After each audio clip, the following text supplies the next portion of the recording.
You have been waiting for a sign. That is the problem. You do not need a sign, you need a slap. This video, it is that slap.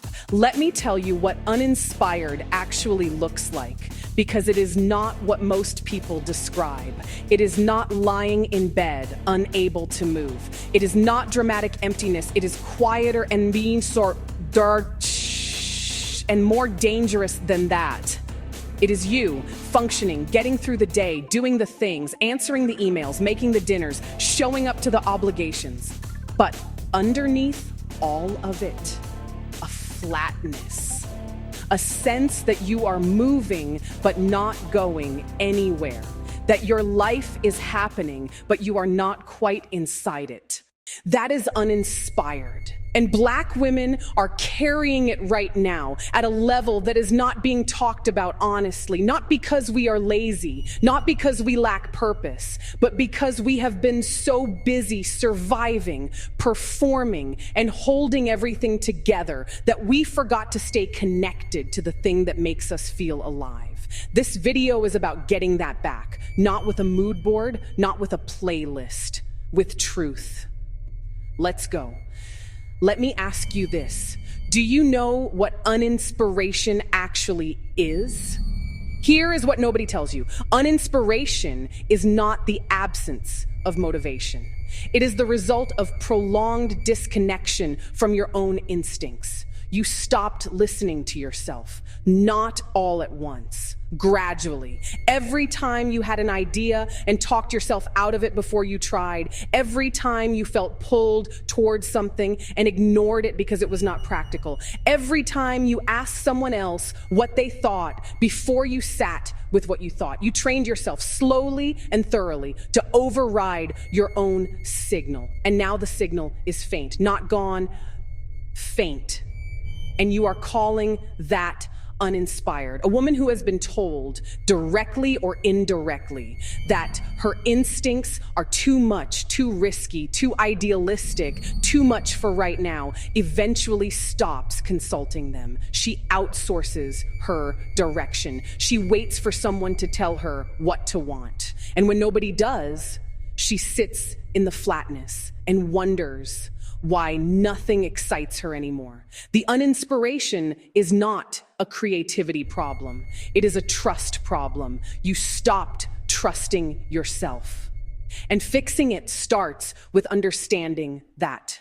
Then you wonder why it gets worse the more you wait. Here is the cruel part. The longer you wait for inspiration to arrive, the further away it gets. Inspiration is not a visitor that shows up when conditions are right. It is a response. It responds to movement, to curiosity, to action taken before you feel ready. It follows engagement. It does not precede it. So when a Black woman sits in her apartment waiting to feel inspired before she starts, she is waiting for something that physiologically cannot arrive through waiting. The brain does not generate momentum from stillness. It generates momentum from doing. Neuroscience calls it activation energy. The feeling of inspiration that you are waiting to feel before you begin is actually the feeling that comes after you begin. You have it backwards. And so does most of the advice you have been given. Every motivational quote that told you to wait until you felt the fire was accidentally teaching you to stay frozen. The fire does not come first. You move first. The fire follows. This is why the women around you who seem perpetually driven are not more inspired than you. They are more practiced at starting without waiting to feel like it. That is the entire difference. Look, I knew a lady called Nadia. She had not felt inspired in 3 years. Nadia knew it was 3 years because she could trace it back to the exact season she took the job that paid well and demanded everything. She had told herself it was temporary. 3 years later, she was sitting in the same chair, earning the same salary with one raise and feeling like she was watching her life through glass. She was not depressed. She functioned. She was just gone from herself. She did not take a sabbatical. She did not quit her job. She did one thing. She signed up for a ceramics class on a Wednesday evening, not because she thought she would become a ceramicist, because it was the one thing on a list she had written of things she was curious about that she could actually do this week. She told me the first class was awkward and she was bad at it, and she drove home with clay under her fingernails, feeling for the first time in a long time like herself.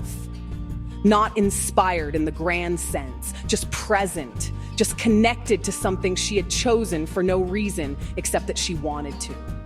3 months later, she had restructured her entire week around 2 hours of protected time that belonged only to her. Inside that protection, clarity came, not about ceramics, about everything else. What she wanted to change, what she was willing to do, what she was done tolerating.